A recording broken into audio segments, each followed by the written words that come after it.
Smart Business. Podcast Smart Business kembali lagi bersama saya Daniel Adam, dan kali ini kita akan ajak Anda untuk menelusuri ya perkembangan kemajuan era teknologi dan juga digital tanpa kita sadari sudah masuk ke era 5.0 atau 5.0, dan ternyata ini juga memberikan pengaruh atau kontribusi yang sangat luar biasa terhadap sebuah bisnis, khususnya dari Otaku. Yuk kita bahas langsung bersama dengan founder dari Otaku, ada Ibu Amin Sakti Kencana Prameswari atau yang akrab disapa Bu Sakti. Hai Bu Sakti. Apa kabar? Udah hampir 5.0. Kangen nggak sama yang 1, 2, 3, dan 4? Kangen deh, yang sebelumnya lebih gampang kayaknya. Oh gitu? Emang gimana? Ini kita flashback ke belakang ya. Iya. Yang ngalamin 1.0 itu, 1.0, Ya, jadi 2.0. 1.0, 2.0, 3.0 itu kan lebih pada fokusnya lebih ke produk ya. Ya, betul. Produk, price tag kayak gitu-gitulah ya.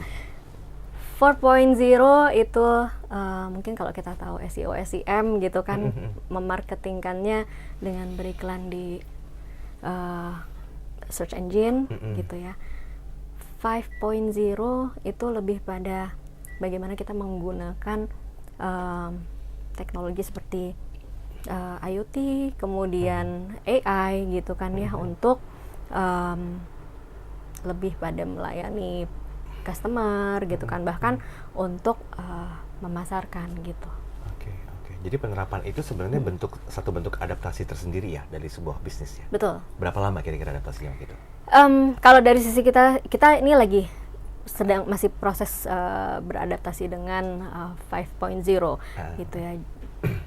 To be honest gitu ya, karena memang 5.0 dengan menggunakan AI ini tidak sesimpel oke, kita beli license-nya dan ini bisa jalan gitu. Banyak informasi yang harus kita feeding di dalamnya gitu. Okay. Jadi kalau saya ambil contoh gitu kan ya, misalkan kita sekarang kan ada ya robot untuk jawab misalnya untuk customer service gitu ya, melalui WA gitu kan ya. Contohnya, cariin saya tiket Jakarta ke Belanda misalnya, ya ke Amsterdam gitu. Kalau kita nggak feeding informasinya, dia akan dia akan pilih satu penerbangan yang misalkan kita udah kasih aja yang paling murah gitu. Tapi kalau kita nggak feeding informasinya, udah dikasih yang paling murah, ternyata dia stopnya banyak gitu. Jadi di ilmu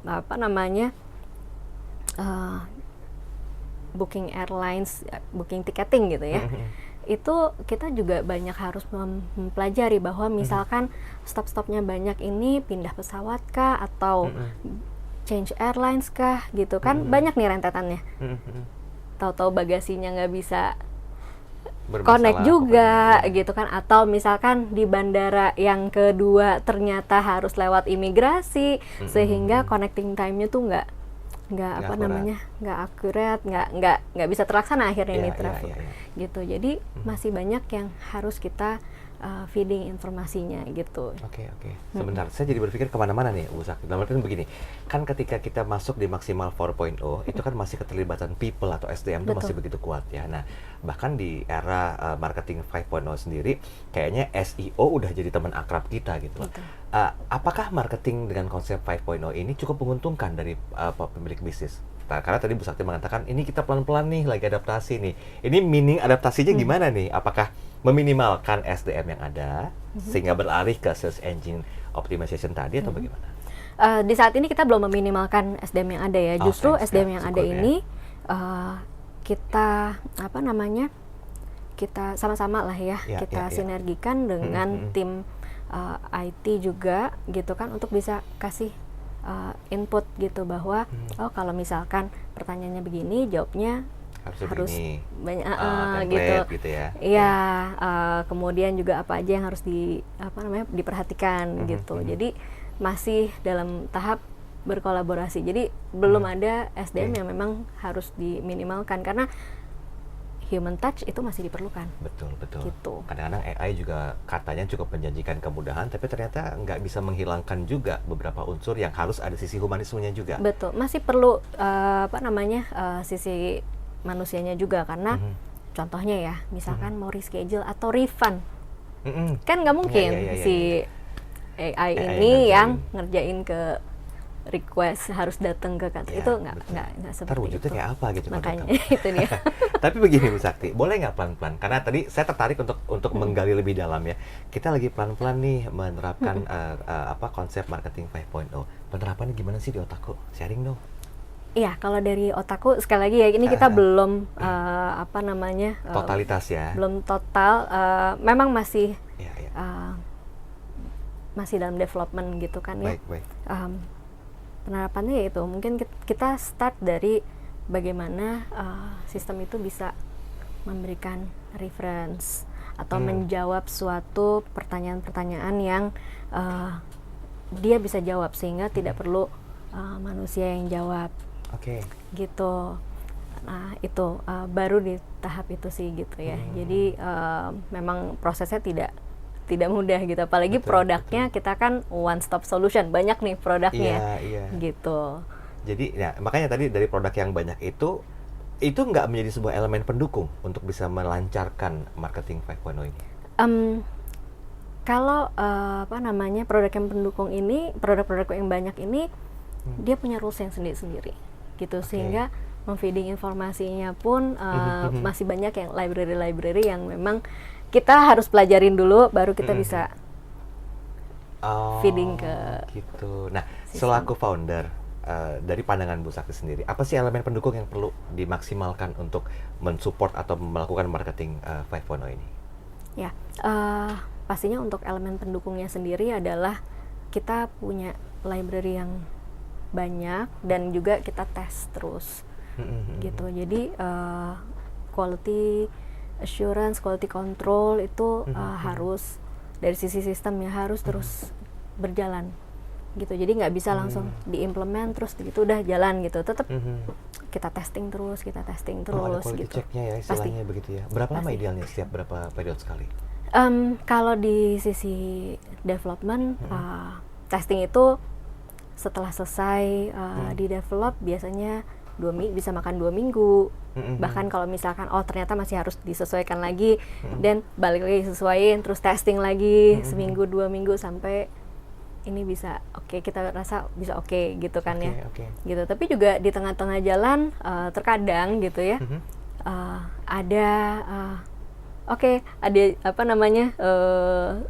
satu yang memang jadi kendala atau informasinya kurang gitu kan. Nah, ini masih harus kita tambah terus. Jadi ini relate ya dengan bahasan kita pekan lalu ya, atau beberapa edisi yang lalu tentang database ya.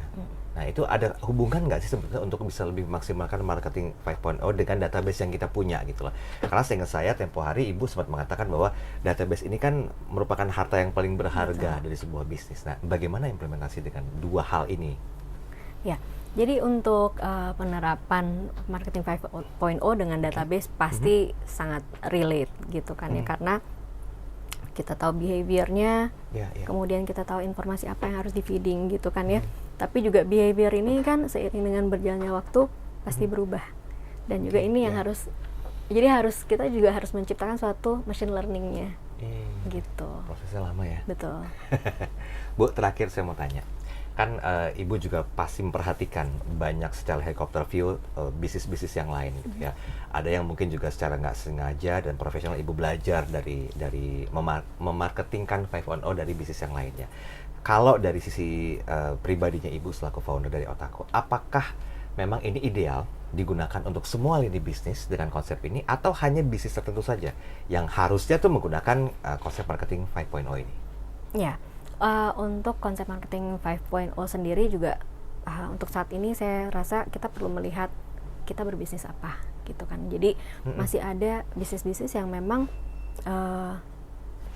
kita pakai 4.0 gitu loh. Karena kan sekarang juga ya kalau 4.0 kan sekarang lebih main ke sosial media Iya, gitu ya, apa namanya, TikTok, Instagram dan lain sebagainya gitu.